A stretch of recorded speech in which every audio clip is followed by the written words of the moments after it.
dans l'Évangile? Dans l'Évangile qu'on vient d'entendre ce matin, je trouve que Jésus agit comme un bon pédagogue. C'est-à-dire, Jésus se sert d'une image qui était très connue par les gens de son temps pour leur parler de son Père.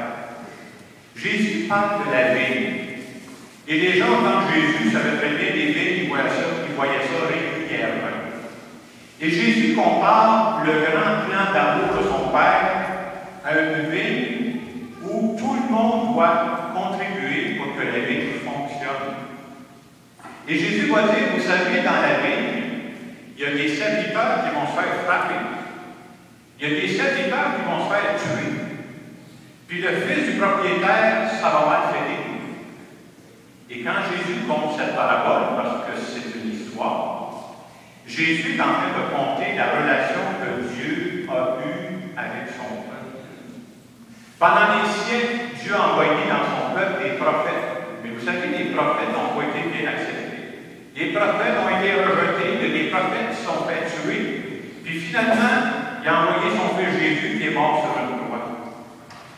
Et en comptant tout ça, Jésus est en train de dire aux gens qui parlent, vous savez, aujourd'hui, là, ça continue. Mais ceux à qui mon Père confie la construction, c'est à vous autres. Et cette semaine, je commence toujours à lire l'Évangile au début de la semaine pour voir comment on pourrait faire aboutir ça. Je me suis dit, si c'est vrai que Jésus est un bon pédagogue, s'il nous parlait ici, nous autres, à Saint-Hyacinthe, au Québec, là, dimanche matin, probablement qu'il prendrait une autre image pour nous faire comprendre son message. Il prendrait une image qui fait partie de notre temps. Je vais vous partager quelle image qui m'est venue cette semaine.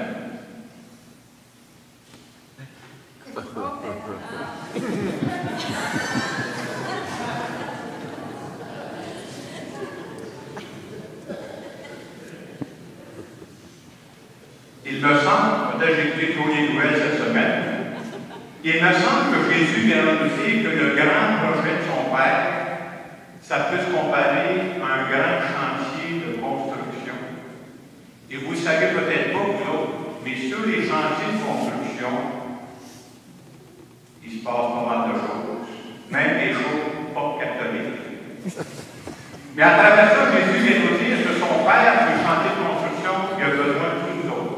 Puis c'est à nous autres qui fait confiance présentement. Il dit, hey, je compte sur vous autres pour faire avancer ça. Puis c'est une grande construction qui va prendre des siècles avant que ça aboutisse.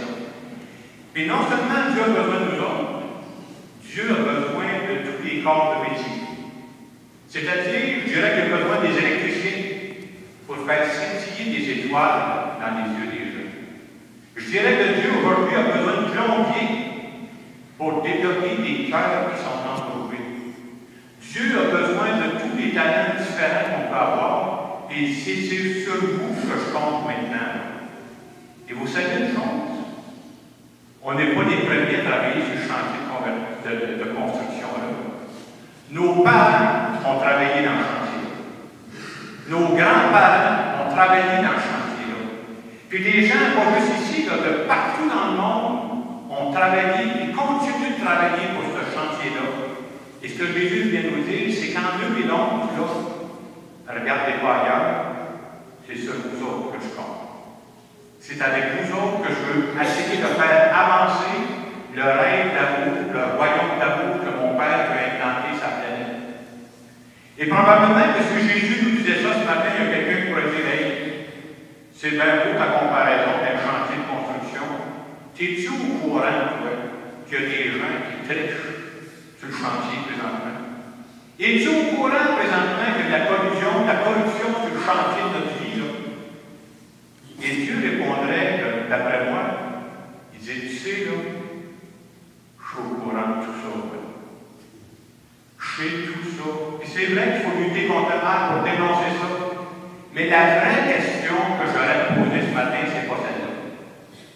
La vraie question que Dieu veut poser à chacune de nous ce matin, c'est, puis toi,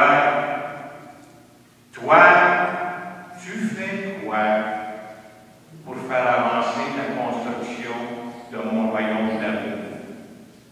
Moi, je t'ai donné la vie, je t'ai donné des talents. Quand tu arriveras au soir de ta vie, est-ce que grâce à toi,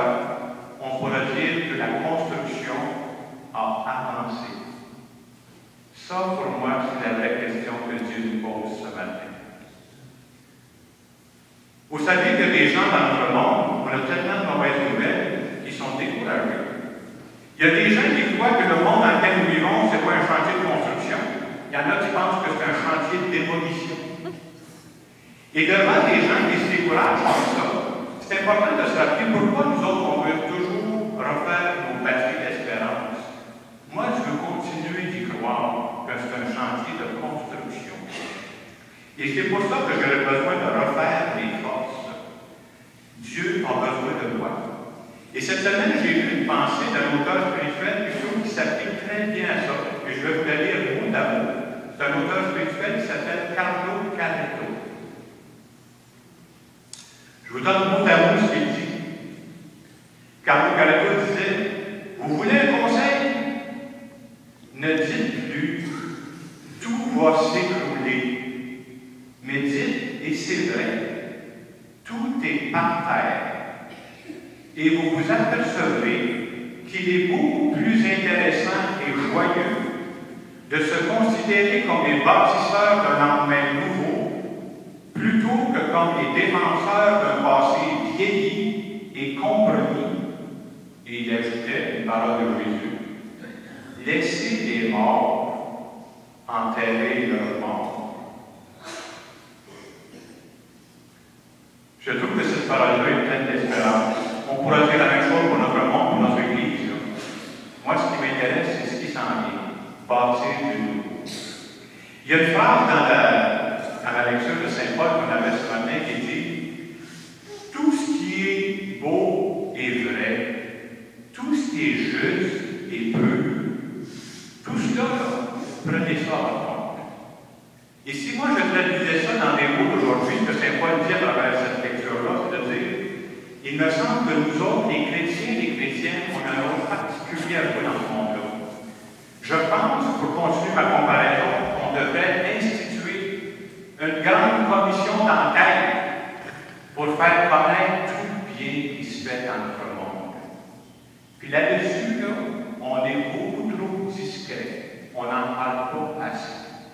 Il y a du bien qui se fait individuellement, dans des familles, entre amis. Mais il y a aussi dans notre monde ce que j'appelle, moi, du bien organisé. On parle trop souvent du crime organisé et pas assez souvent du bien organisé. C'est quoi pour moi le bien organisé? C'est des organismes qui regroupent des personnes pour faire le bien, pour répondre aux besoins de notre temps. Et quand on prête attention, il y en a juste cette semaine, on m'a parlé de différentes choses. Il y a des gens qui m'ont parlé que ici, à l'Hôtel Dieu Saint-Hyacinthe, il y a un étage qu'on appelle les soins palliatifs. Et des gens me disaient cette semaine, mon père vient de mourir aux soins palliatifs. Si tu savais comment ils ont pris soin de mon père, pas juste de mon père, de notre famille. Ça se passe ici, par chez nous, ça. Quand je prends mes marches de ce temps-là, je passe à côté d'un local ici, la boisson, la spouillette est en train de bâtir. Ils sont en train de s'adapter. Pourquoi? Pour mieux répondre aux besoins des gens les plus pauvres, les plus démunis de notre monde. Ça se fait chez nous, ça, là. Puis, assez souvent, je vais frotter les sous-sols d'église où il y a des gens qui font des ventes. On vend du linge usagé, comme ça. Pourquoi? Si vous voyez passer le monde qui passe dans les sous-sols, il y a du monde qui en a besoin. Alors, je vous donne juste des exemples. Mais du bien, il s'en fait bien plus que ça. C'est pour ça que je me dis qu'on devrait faire une grande commission d'enquête pour dévoiler tout du bien et l'autre. Ça, c'est notre rôle à nous autres. Alors, ce matin, quand on vient écouter la parole de Dieu, on se fait dire que Dieu a besoin de nous pour travailler dans son chantier de construction. Et il y a deux possibilités, hein? On peut passer notre temps à parler de tout ce qui est croche, de tout ce qui va mal dans notre chantier de construction. Je ne dis pas qu'il ne faut jamais le faire, hein? Mais si on fait juste ça, on passe à côté de l'essentiel. L'autre partie, c'est de dire, moi, je fais quoi pour faire avancer le bien? Je fais quoi pour construire le royaume d'amour de Dieu pour aujourd'hui? Je vous laisse le moment de silence. Et prenons un moment pour voir si c'est vrai que Dieu nous parle. Qu'est-ce que Dieu me dit ce matin à travers sa parole?